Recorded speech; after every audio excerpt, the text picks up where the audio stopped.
On a cold January morning in 2001, in the small coastal town of Biddeford, Maine, a mother woke to find her 16-year-old daughter missing from their home. The bed was still made.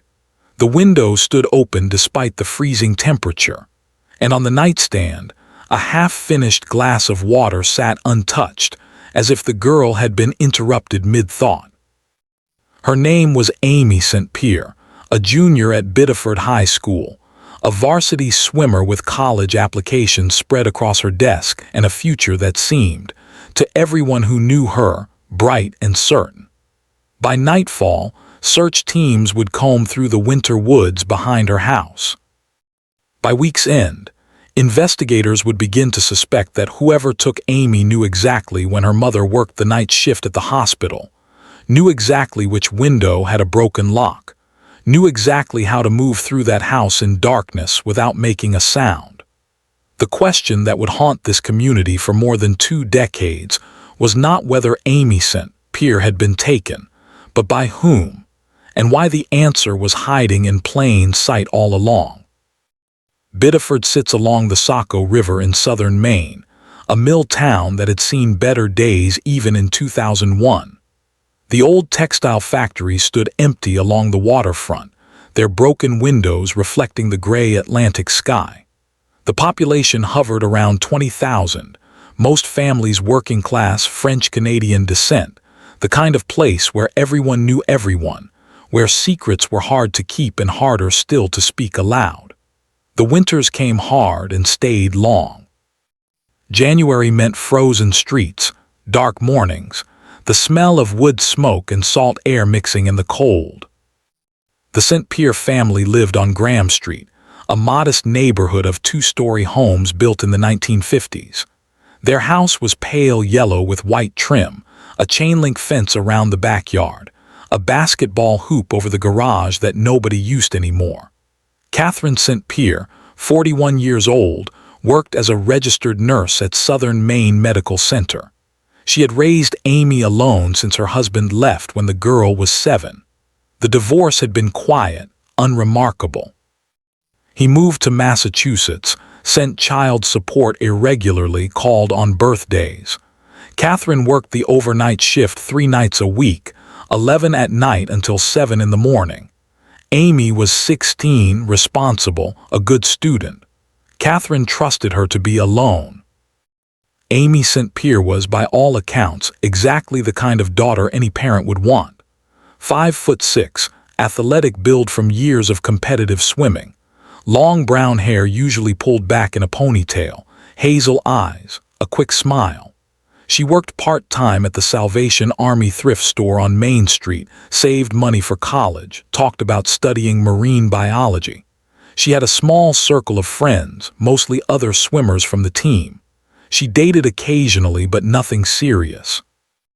Her coach at the high school, Michael Brennan, said she had the dedication and times to swim at the college level. Her teachers described her as focused, mature beyond her years, the kind of student who turned in assignments early.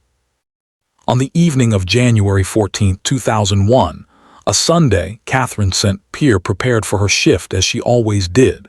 She made dinner at 5:30, spaghetti with marinara sauce, garlic bread, a salad. Amy set the table. They ate together in the small kitchen, the television playing in the living room, the sound of a game show drifting through the house. Catherine asked about homework. Amy said she had a chemistry test on Tuesday, planned to study that evening. They washed dishes together. Catherine reminded Amy to lock the doors, to call if she needed anything, to be in bed by 11. Amy nodded, smiled, said she would. Catherine left for work at 10:15. She drove a 1997 Honda Civic, silver, slightly dented on the passenger side from a parking lot incident the previous summer. The drive to the hospital took 18 minutes. She clocked in at 10:37 according to hospital records. She worked the medical surgical floor, checking vitals, administering medications, updating charts. A typical shift. Nothing unusual. She called home during her break at 2:15 in the morning, as she often did. The phone rang 6 times. No answer. Catherine was not immediately worried. Amy was a heavy sleeper. Sometimes she turned the ringer off when studying. Catherine finished her shift, clocked out at 7:04 in the morning, drove home through the cold dawn. She arrived at 7:23. The house looked normal from the outside, the porch light still on, no cars in the driveway except her own. She unlocked the front door, called out Amy's name. Silence. The living room was empty, the television off. Amy's backpack sat by the stairs where she always left it. Catherine climbed the stairs, her footsteps heavy on the old wood. She reached the second floor, turned left toward Amy's room. The door was open. The bed was made, untouched, the comforter pulled tight and smooth. Catherine felt something shift inside her chest, a cold recognition that something was wrong. She stepped into the room. Amy's desk was organized, textbooks stacked, chemistry notes spread across the surface. The closet door stood half open. Catherine moved to the window. It was raised approximately 4 inches, cold air streaming into the room. The lock on the window had been broken for months, a repair Catherine kept meaning to schedule but never found time for. She touched the window frame. It was cold, damp.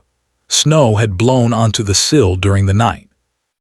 Catherine ran downstairs, checked the kitchen, the bathroom, the basement. She called Amy's cell phone. It rang from somewhere upstairs.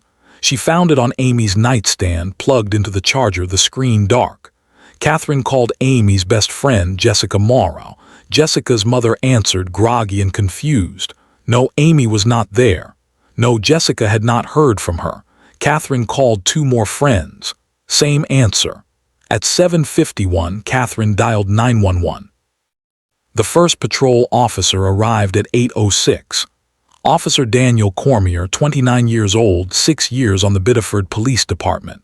He found Catherine on the front porch, packing, her hands shaking. She told him everything. The night shift, the phone call with no answer, the open window, the made bed. Officer Cormier entered the house, conducted a quick search, confirmed Amy was not present. He radioed for assistance. Detective Sarah Bouchard arrived at 8:32. She was 44, a detective for 12 years, experienced in missing persons cases, though they were rare in Biddeford. Detective Bouchard walked through the house slowly. She examined Amy's room with careful attention. The open window, the broken lock, the untouched bed, the phone on the charger. She asked Catherine specific questions. Had Amy seemed upset recently? Any arguments? Any new friends, new boyfriend, anyone unusual in her life? Catherine answered no to everything. Amy was happy, stable, looking forward to college applications. Detective Bouchard made notes in a small black notebook.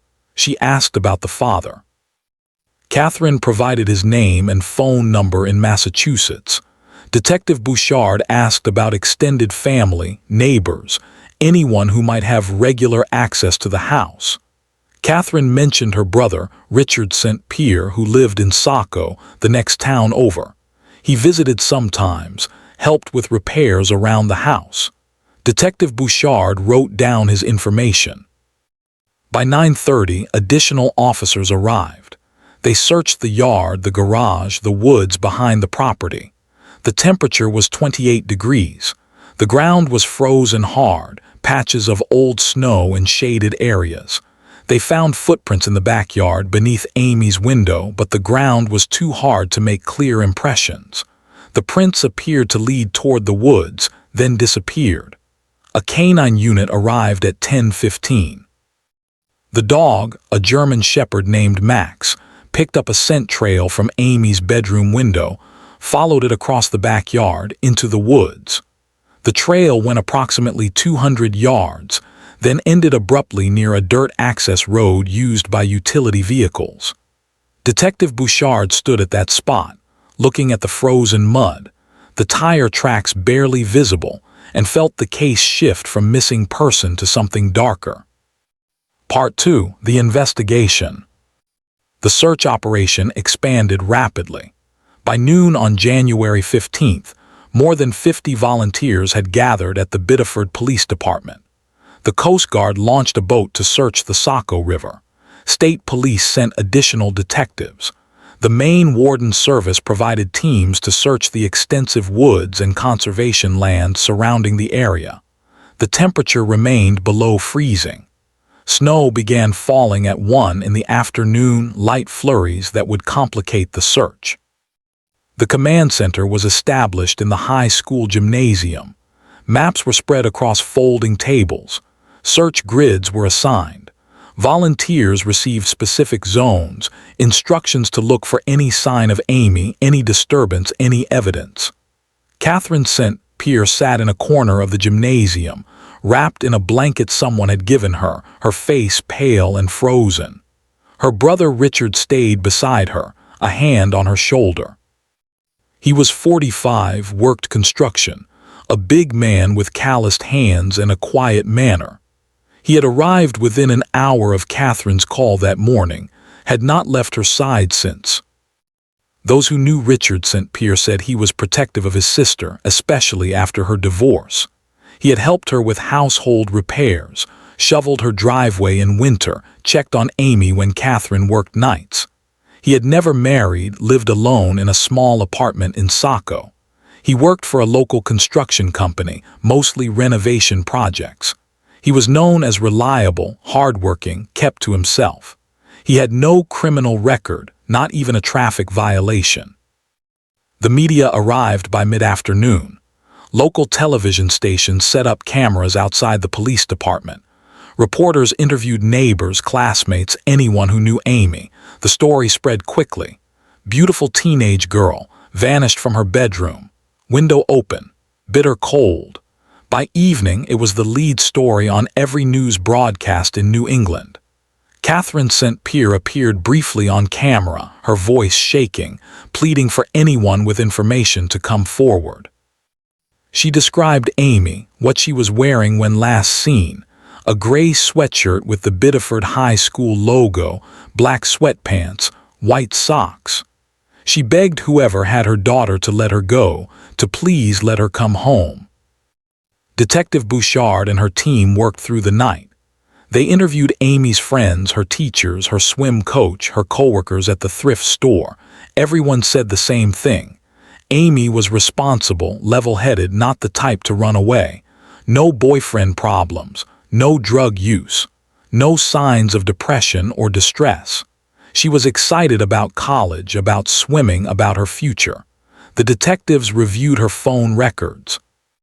The last call she made was to Jessica Morrow at 7:45 on Sunday evening, a brief conversation about homework. The last text message she sent was to her mother at 9:30, a simple goodnight message with a heart emoji. They examined her computer, a desktop in her bedroom. Her browser history showed college websites, marine biology programs, scholarship applications. Her email contained messages from friends, school announcements, nothing suspicious. Her social media accounts were minimal, mostly swimming photos and posts about school events. There were no messages from strangers, no concerning interactions, no digital footprint that suggested trouble. The forensic team processed Amy's bedroom. They dusted for fingerprints, collected hair samples, fiber evidence, anything that might provide a lead. The prints they found belonged to Amy, Catherine, and a third set they could not immediately identify. They took samples from everyone with known access to the house. Richard St. Pierre provided his fingerprints voluntarily. The unidentified prints matched his. This was not surprising. He had been in the house many times, had helped install new shelves in Amy's room just 2 months earlier. The prints were consistent with that timeline. Clear's throat. But there were other details that began to accumulate, small inconsistencies that detectives noted but did not immediately understand. Richard St. Pierre had told investigators he was home alone the night Amy disappeared, watching television, went to bed around 11. He had no alibi, but that was not unusual for a single man living alone on a Sunday night.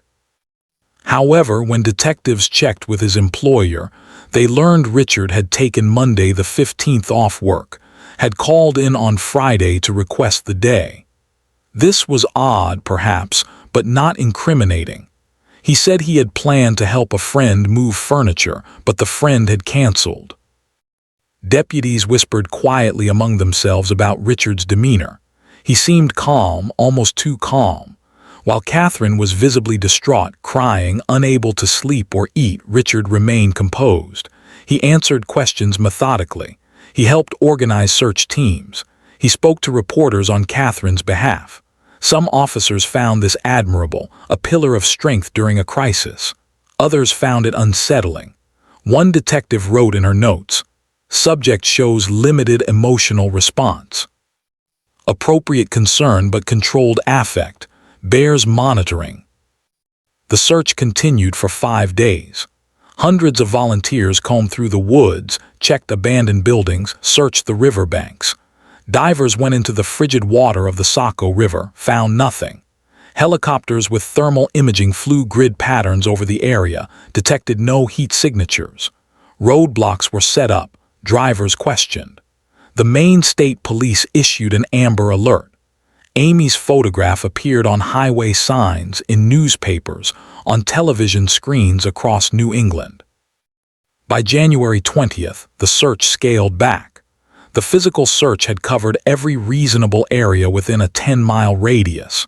There were no leads, no witnesses, no evidence beyond the open window and the footprints in the yard.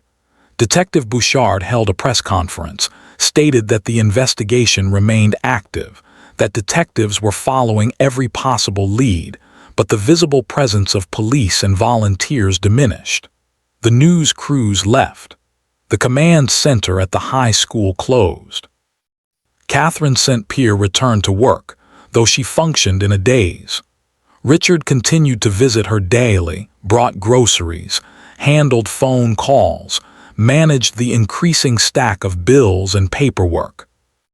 In late February, detectives received a tip from a truck driver who claimed to have seen a girl matching Amy's description at a rest stop in New Hampshire on the night of January 14th. The lead was investigated thoroughly, reviewed security footage, interviewed staff. The girl in question was identified as someone else entirely. In March, another tip came from a woman who said she saw Amy at a shopping mall in Portland. Again, thoroughly investigated, again, nothing. The tips slowed. By April, they stopped almost entirely. The case remained open but effectively cold. Detective Bouchard continued to review the file regularly, looking for something she had missed, some detail that would break it open. She kept returning to the window, the broken lock, the timing. Whoever took Amy knew about that window, knew about Catherine's work schedule, knew the house well enough to enter and leave without disturbing anything else, without leaving clear evidence. The list of people with that knowledge was small. Richard St. Pierre was on it. So were a few neighbors, some of Amy's friends who had been to the house, but there was no evidence pointing to any of them, no motive, no witness, no body. For those who have ever doubted someone you love, who have felt the terrible weight of suspicion without proof, the next years in Catherine St. Pierre's life were a slow descent into a private form of torment that she would later describe as worse than grief itself, because grief at least had the mercy of certainty. Part 3. The Silence. 18 months after Amy disappeared, Catherine St. Pierre moved. She could not stay in the yellow house on Graham Street, could not walk past Amy's bedroom, could not sleep in a house where her daughter had been taken. She sold the property at a loss and moved to an apartment in Portland, 30 minutes north. She transferred to a different hospital, tried to start over, though the phrase felt meaningless when every day was still just waiting, wondering, hopping for a phone call that never came. Richard continued to visit, though less frequently now. The drive was longer. Catherine's grief had changed, hardened into something brittle and silent. She no longer talked about Amy much. She went to work, came home, ate simple meals alone, watched television without seeing it, slept poorly. She attended a support group for families of missing persons, sat in a circle of folding chairs in a church basement, listened to other parents describe their own private hells, and felt both connected and utterly alone. She noticed things about her brother during his visits, small things.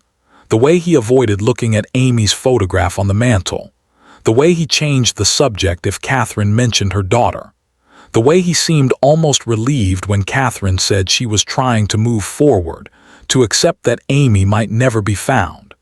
These observations sat like stones in Catherine's stomach, accumulating weight she could not name or acknowledge. In the spring of 2004, 3 years after the disappearance, Catherine was cleaning out boxes in her storage unit and found Amy's journal. She had forgotten it existed. Amy had kept it sporadically, mostly during her freshman and sophomore years of high school. Catherine sat on the concrete floor of the storage unit and read through it, her hands shaking. Most entries were mundane: complaints about homework, excitement about swim meets, arguments with friends.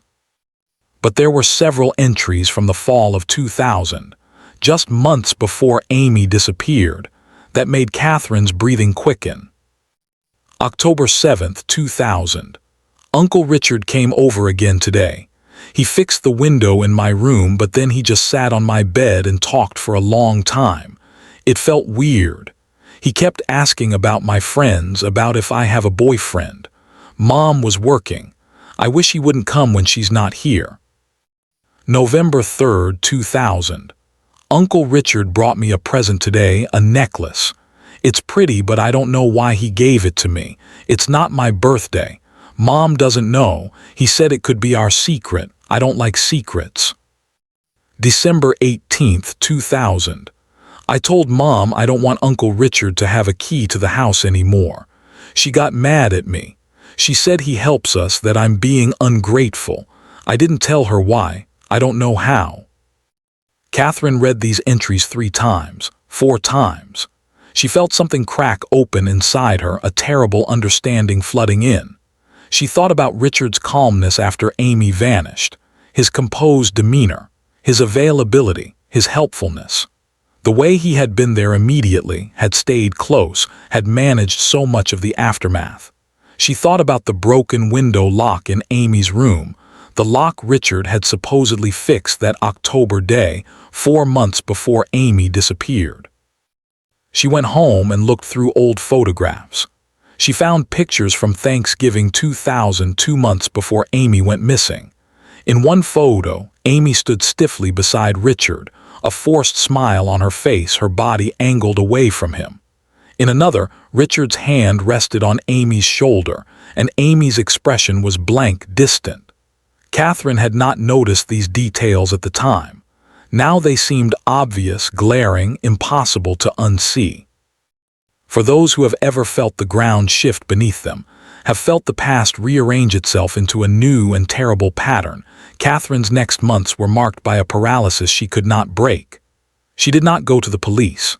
She had no proof, just a dead daughter's journal entries and her own growing horror. She stopped answering Richard's calls. When he showed up at her apartment, she told him through the door that she needed space, that she was not doing well, that she would call him when she was ready. He left messages, worried and persistent. She deleted them without listening. She scheduled an appointment with Detective Bouchard in August 2004. She brought the journal. She sat in the detective's office, a small room with fluorescent lights and metal filing cabinets, and slid the journal across the desk. Detective Bouchard read the entries carefully. She looked up at Catherine. She asked gentle questions. Had there been any other signs? Had Amy ever said anything directly? Catherine shook her head, tears running down her face. Detective Bouchard said she would look into it, but she was honest about the limitations. The journal entries suggested Richard made Amy uncomfortable, but they did not prove he harmed her. Without additional evidence, without a body, there was little they could do. But Detective Bouchard did what she could. She reviewed Richard St. Pierre's background again, more thoroughly this time. She checked his work schedule for January 2001, his vehicle records, his financial transactions. She looked for gaps, inconsistencies, anything that might give her leverage. Richard's employer confirmed he had worked until 5 on Friday, January 12th, had taken Monday the 15th off as personal time.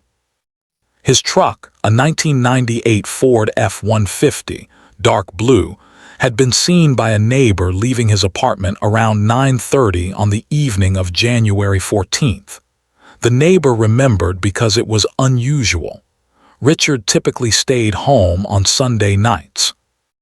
Detective Bouchard brought Richard in for another interview in September 2004. She asked him about his whereabouts on January 14, 2001. He repeated what he had said 3 years earlier, home alone, watching television. She asked why his truck was seen leaving his apartment at 9:30 that night. He paused, seemed surprised, then said he had gone to buy cigarettes at a convenience store. Which store? He could not remember. Did he have a receipt? Of course not from 3 years ago. Detective Bouchard asked about his relationship with Amy. He said it was good, normal, he cared about his niece. She asked if Amy ever seemed uncomfortable around him. He said no, never, they got along well. Detective Bouchard showed him the journal entries. He read them, his face unreadable. He said Amy must have misunderstood his intentions, that he was just trying to be a good uncle, that teenage girls sometimes misinterpret kindness. There was nothing Detective Bouchard could charge him with, no evidence, no witness, no body. She told him he was free to go.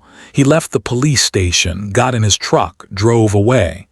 Detective Bouchard watched him from the window and felt the weight of futility. Catherine cut off all contact with her brother. She changed her phone number. She moved again, this time without telling him where. She lived in fear that he would find her, that whatever had happened to Amy might happen to her. She slept with lights on. She jumped at sounds. Her therapist suggested medication for anxiety. Catherine took it, but it only dulled the edges of a terror that had become her constant companion. For those who believe that truth always emerges, that justice always finds a way, the next 16 years might seem impossibly long, impossibly cruel. But sometimes truth waits. Sometimes it waits for the right person to ask the right question in the right moment.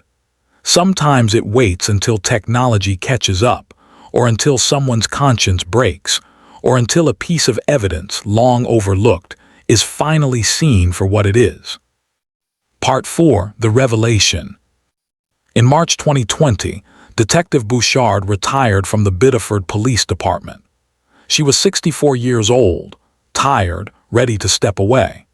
But before she left, she did something that would change everything. She submitted evidence from Amy St. Pierre's case, evidence that had been sitting in storage for 19 years, to the Maine State Police Crime Laboratory for reanalysis using updated DNA technology. The evidence included hair samples, fiber evidence, and scrapings from beneath the window sill of Amy's bedroom, where the intruder had likely placed their hands while climbing through. The original analysis in 2001 had found male DNA on the window sill, but the sample was too degraded to produce a full profile. By 2020, forensic technology had advanced significantly. Genetic genealogy, the technique that had solved the Golden State Killer case and dozens of others, offered new possibilities. The lab extracted a more complete DNA profile and uploaded it to GEDmatch, a public genealogy database. In September 2020, the lab got a hit. The DNA from the windowsill was a familial match to profiles in the database, pointing to a family tree that included Richard St. Pierre. Detective James Crawford, who had taken over cold cases after Bouchard retired, requested a court order for a direct DNA sample from Richard. The court granted it. In October 2020, Richard St. Pierre was asked to provide a cheek swab. He complied, confident, seemingly unconcerned. The results came back in early November. The DNA from the windowsill was a direct match to Richard St. Pierre. His DNA was on the windowsill of his niece's bedroom, on the exterior side, consistent with someone climbing through the window from outside.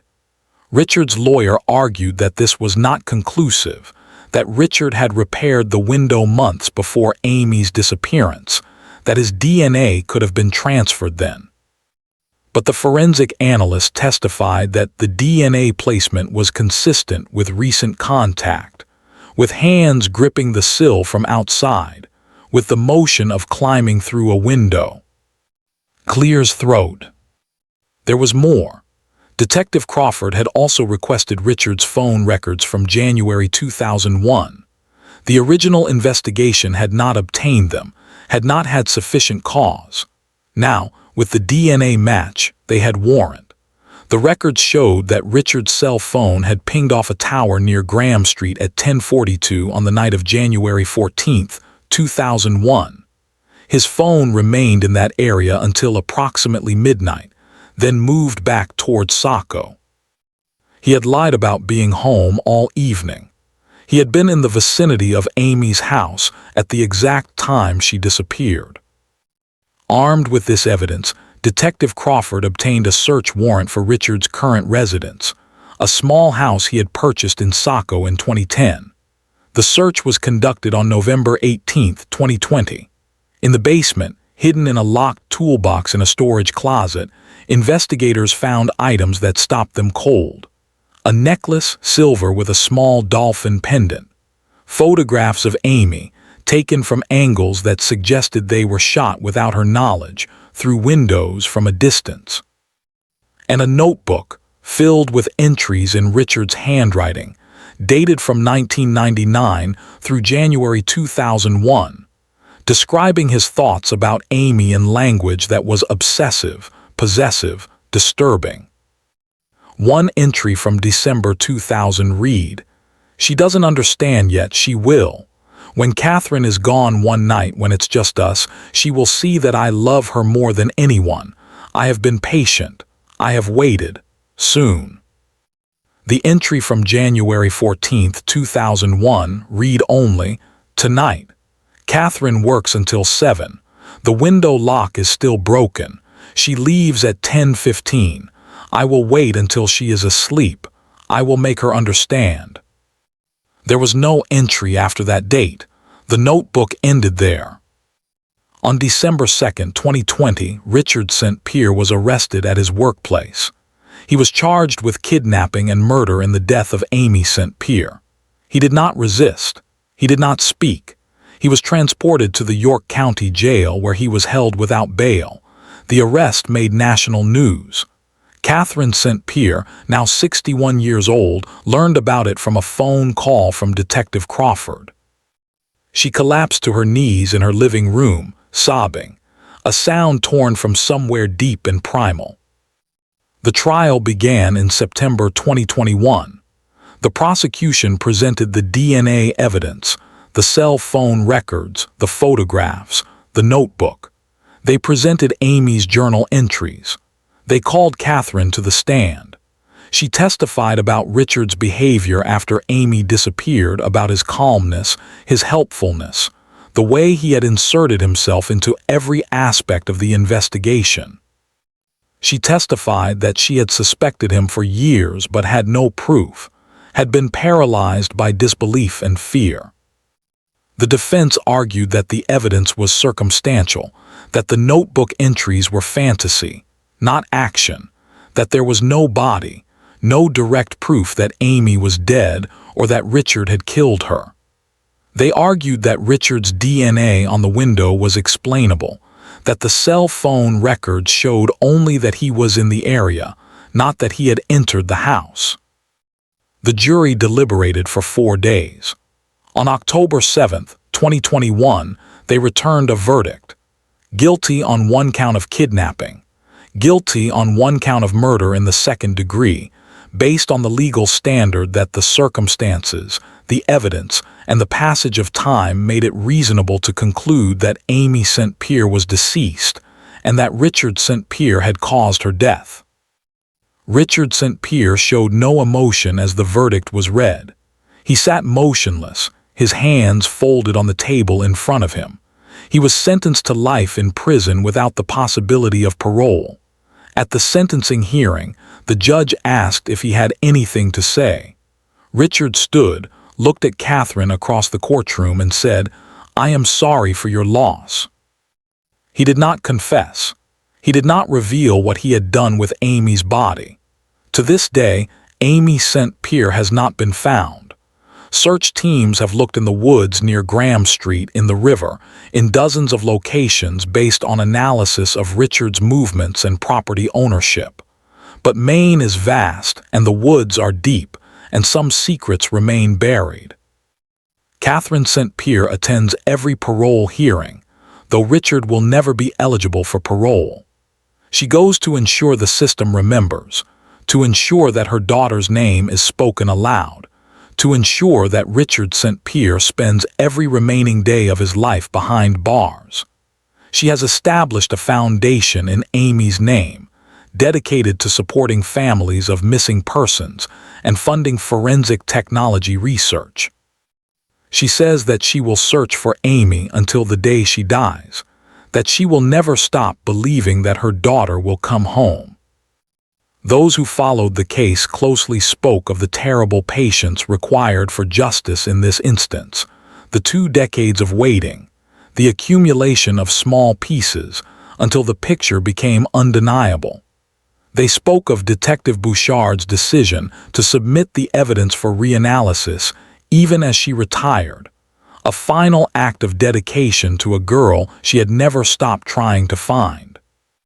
They spoke of Catherine's strength, her survival through years of not knowing, of suspecting, of carrying a burden no parent should have to carry. Closing. The case of Amy St. Pierre is a reminder that some investigations require not just skill, but endurance, not just evidence but evolution in technology and technique. It is a testament to the detectives who do not let files gather dust, who revisit cold cases with new tools and new perspectives. It is a story of a family destroyed by betrayal from within, by the person who should have protected Amy but instead took her away.